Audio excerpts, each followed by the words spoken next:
Senator John Kennedy unloaded Tuesday on House Speaker Nancy Pelosi, saying her refusal to budge on coronavirus spending demands is holding up money that all sides agree on.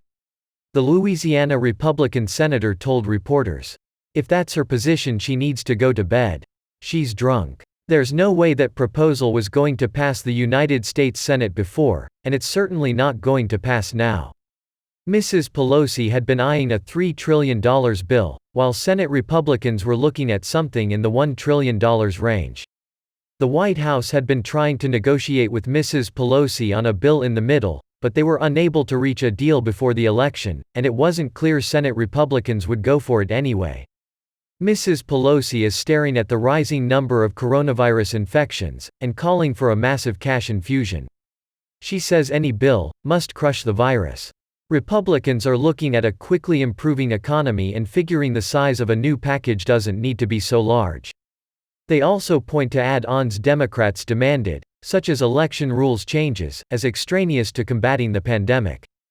Mr. Kennedy said, "I am not going to vote for a bill that includes a lot of Pelosi spending or policy porn."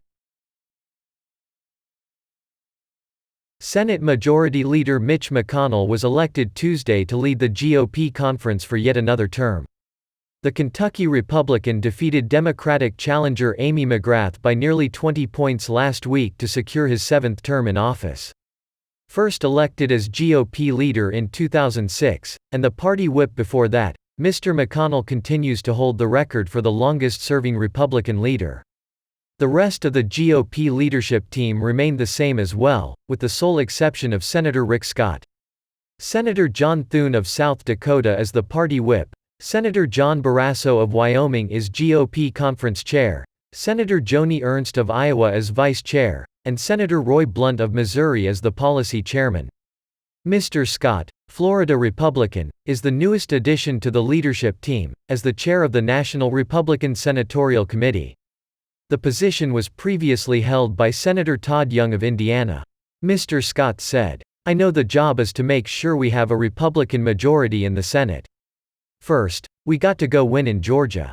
Control for the Senate next term is still not set in stone, with 2 tight Georgia Senate races set for runoffs in January to determine if Democrats can tie Republicans' number of seats."